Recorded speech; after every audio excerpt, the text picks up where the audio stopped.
Hello and welcome to a Let's Play of Torneko the Last Hope. I am Ooga Booga 3 from TitanicSloth. A bunch of you might not have heard of Torneko the Last Hope because it didn't release very well in America, but it's a great game, and it's one of the Mystery Dungeon series. So you might be like, what is this mysterious Torneko the Last Hope? What are you showing me? Torneko the Last Hope is a dungeon crawler. So if you don't know what a dungeon crawler is, sorry about that, the intro keeps replaying and it's really annoying. So anyways, if you don't know what a dungeon crawler is, you pretty much go into dungeons and you kill things for better gear, loot, whatever. And the goal is to go deeper and deeper into said dungeon. Some games have multiple dungeons, some games only have one dungeon. It all depends. This game has multiple dungeons. And it is from the world of Dragon Warrior, as you can see up there. So those of you who know the Dragon Warrior, Dragon Quest games, you might have heard of this. It's Torneko. It's a spin-off. It's Torneko from Dragon Quest 4. So, yeah, you might have heard of it. I don't know. It's also one of the Mystery Dungeon series of games, which is the Pokemon Mystery Dungeon, like Pokemon Rescue Team, Shiren the Wanderer games, and Chocobo's Dungeon. So, some of you may have played those, heard of them, but that's pretty much what this game is. So, this intro keeps replaying. I'm sorry about that. It's really annoying. I can't stop it. Anywho. So, I will play this game and show you how wonderful it is. So, as you can see, I already have a save on here. I previously tried doing a Let's Play, but I realized that the files were really big, and so I decided to redo it, and I had messed up. So this will be in 1080p, unlike the last one, which is 480p, and it'll be much smaller. So, I will make a new game. And here you name the village you're in, because that's, you know, you're awesome, so whatever. People love me. So I will name this,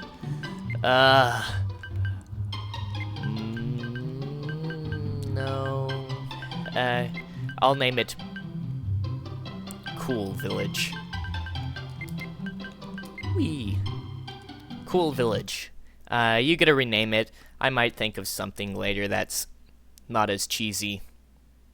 So, this game does have a story, and as you can see, it begins now, but the story isn't very good. But I'll still show it to you.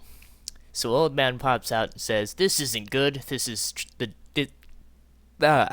my bad.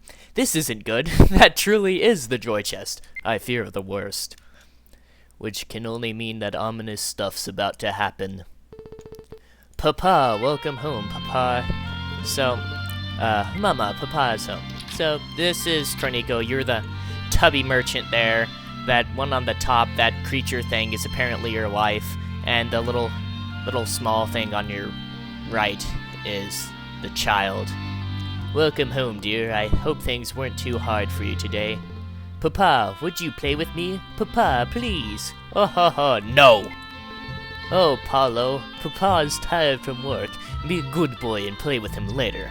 No. Oh, yeah, a little while ago an old man came by. Isn't that right, Mama? Oh, yes, there was something dear.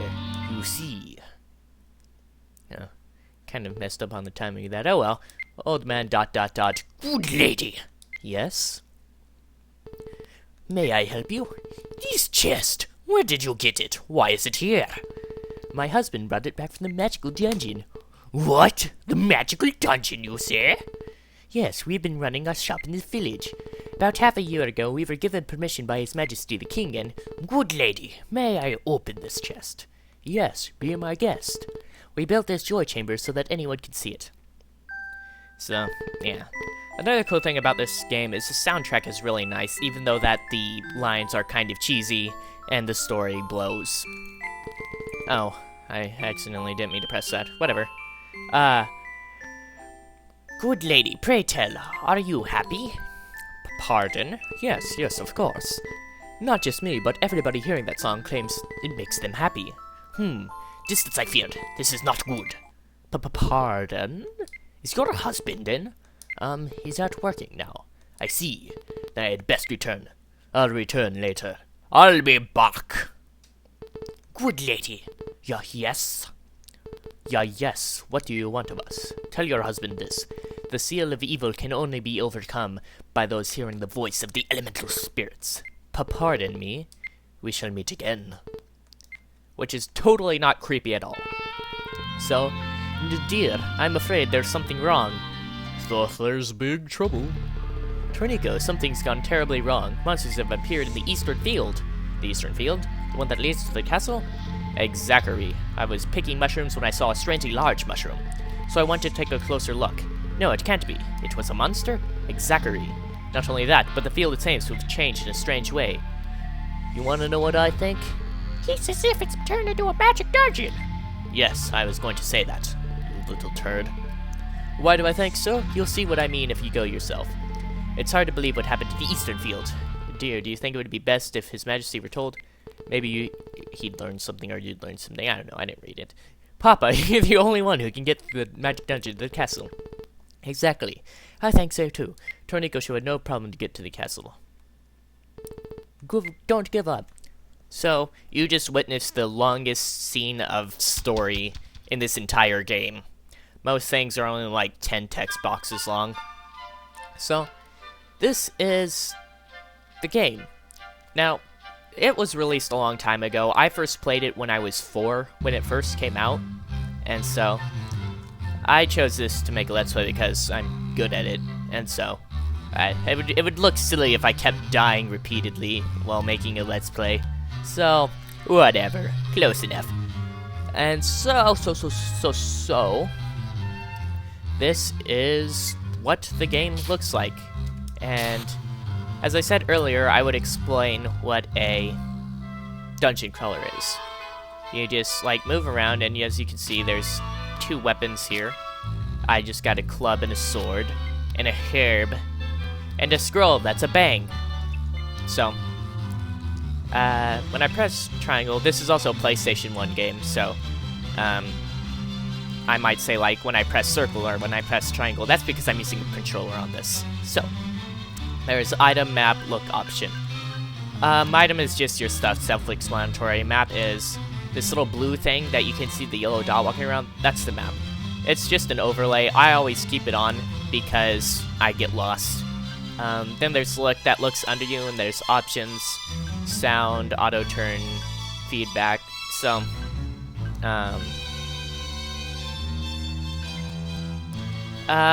yeah, so anyways, so you might see in my inventory that there's a big, that's big red, info, fully relieves hunger. Then there's a club, an erg, not an erg, an herb, and a bank. So, this is a scroll, I'm pretty sure you can see it, an explosive attack affecting everything in a room. Scrolls in this game, you read them and they kill everything that's in your area, or they do something really cool. And then there's a club and a copper. This is obviously a wooden club, this is obviously a copper sword. And so, you might say, why are these yellow? Well, that's because I haven't equipped them yet. Everything in this game is unidentified until you equip it. You equip it, and then it's just a regular club. You equip the copper sword, and then it's just a regular copper sword. Actually, this is convenient. If you equip this club, it says club +2. You might be saying, well, that's weird, why does it say +2? Well, when I open my thing, inventory, or menu, I guess, you see record, sword, shield, belly, strength, and X points. Record is your record of how far you've made it into the dungeon. Obviously, I've only made it on the first floor. And then there's sword, which is your sword strength. I'm using a club. There's sword, there's axes in this game, pikes, so whatever. There's sword, shield. Shield is your shield strength. Belly, you're a tubby merchant, as you can see. And they actually say in the game, you are Torneko the tubby merchant. So kind of dissing the hero there. But that's 94 out of 100. As you walk around in the dungeon, your hunger slowly increases. That's why you have a piece of bread in your inventory. So, you've got to try not to starve to death. So, You have to manage time and what you do in the dungeon properly, or else you'll end up starving to death. Then there's strength, 8 out of 8. The higher strength you have, the more damage you do. The lower strength you have, less damage you do. Some monsters will poison you, and it will reduce your strength. So if I get poisoned once, my strength will be 7 out of 8. And then some herbs increase your strength. So if I had 8 out of 8 strength, I had an herb, it would be 9 out of 9 strength. So I would do more damage than before. So, and then you're talking about what's, or as I said earlier, I was talking about, what's that +2? When I equip a club, just a regular club, you'll see it says sword 2. That is the base strength. Clubs have a base strength of 2. And then 2 + 2 is 4. Now copper swords have a base strength of 5. So that will do 1 more damage than the +2 club I got. So, it's more nice. And, oh, sorry. Some of the controls in this game are weird. I'm not used to playing PlayStation games. I haven't played this in like 2 years. But, so, it's still my favorite game, and I do like it quite a bit. And so, I just picked up a shield. And you might have been like, what was that? So that was me leveling up. As you can see on the top of the screen, that says 1F, LV2, HP 13 out of 21, 0G.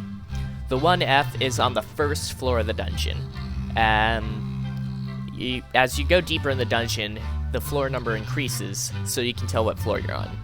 LV, that's what level you are. The higher level you are, the more health and damage you do. HP 13 out of 21. My maximum health is 13, and my regular health, and my current health, my bad, my maximum health is 21, and my current health is 13. 0G.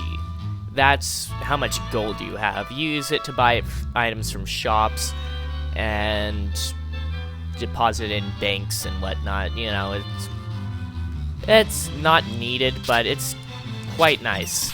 So you might have just said, why did you attack that? Nothing happened. This game has 8 directions. There's 1, 2, 3, 4, 5, 6, 7, 8. Oh, I didn't know you had to... okay. So, I can't use the analog for this game. This game was released before analogs were on PlayStation controller, so it's kind of hard to do diagonal with the direction pad. So, you can, if you're in a corner like this, you can only attack straight ahead. You can't attack on the corners. You can do it, but it won't damage a monster there. So, kind of inconvenient. Now, this game is really hard. And I'm not just saying that because it makes me sound cool, because I'm good at it. I'm saying because it's really hard. Like, I've never beaten the main dungeon in this game, and when I say beaten, I mean go get to the very bottom floor. I've beaten the game many times, but you don't have to get to the bottom floor to beat the game. I have never gotten to the bottom floor, and I've been playing this since I was 4, and that's on the hardest dungeon in the game. So, I will see if I can do that in this Let's Play, even though I've never done it before. Although I should note that I've never, played very much after I beat the game. Because you can keep playing after you beat the game. So you might have been like, Ooga Booga 3, you've been picking up shields, why are you not using them? So I got me a shield here, equip, leather. Leather has a base strength of 2. And then I have another leather, not a lever. And this one's just a regular leather as well. And then I have another club as well, just a regular club. So, some weapons have special abilities, like clubs, info. Oh, never mind. I guess they do. Well, leather, equipped to improve defense, obviously, won't rust and slows hunger. So, just by having a leather shield equipped, you only use half the normal hunger points that you would. So, I've used 70 so far. Or, my bad, I've used 30 so far. I'm at 70. And so I'm in no immediate doom of starving to death. Another thing you might have seen is when there was a monster, I would attack and it would come to me. Let me go down this floor, find another monster, and I'll explain why I did that to you. So, as you can see, this is a turn-based game. I move one, and then the monster behind me moves one. So when I'm just sitting here doing nothing, nothing happens. I use my turn to attack the monster dies, so it doesn't get a turn. Get another leather shield, and this is just a regular leather too. And another piece of bread. And going down to find a monster, so, okay, so. As you can see, there is one block of space in between me and the monster. I just woke it up, but wasn't intending to. Oh well. Sorry, I'm trying to find another monster and get one block of space in between us, so there we go. So there is one block of space in between me and the monster. If I were to hit, it would do nothing because I didn't hit the monster, and it would use its turn to move towards me. However, if I use my turn to move towards it, it gets the first strike because I just used up my turn. So, and then it became its turn. So, all the monsters on this floor get a turn, or my bad, on this game get a turn, not this floor. All the monsters get a turn, and then you get a turn, and then they get a turn, and then you get a turn. So, all turn-based, so even more thinking to do. Should I move like this and do that, or all that stuff. So, this is just a tutorial dungeon. This and the first 4 dungeons are pretty much tutorial dungeons. They each teach you how to use a specific type of item, or how to play the game. This one teaches you how to play the game, and the next 3 teach you how to use types of items. So, if you don't want to do that all, skip to episode 5. I know I'm saying this kind of late, but up till now I was explaining the basics of the game, and anything else you don't really need to know. But starting at episode 5, I will begin going into the real dungeons, and that's when it will be getting hard. So, just I'm so used to games when, you know, that automatically turns towards your enemy when it attacks you. But it does, actually, I think I might have turned that off. Options, yeah, auto turn on. So now I will automatically turn at an enemy that smacks me. So you might have been like, what are these weird sticks you're picking up? They are staves. You wave to attack a monster from a different distance. All the staves, you wave them, and then this little bolt shoots out and something happens. This is a thunder staff, so as you can see, you electrocute the hell out of giant chicken things with it, which is really useful, so you don't have to sully my beautiful copper sword. Just electrocute it to death. And smash slimes in the face.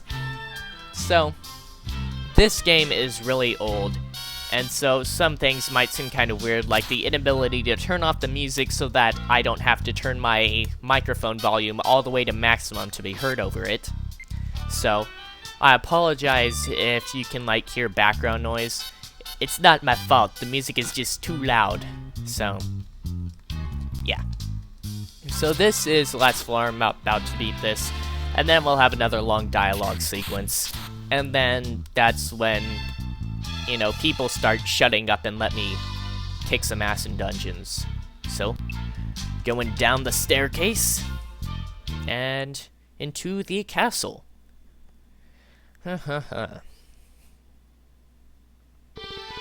Torneko, is something the matter?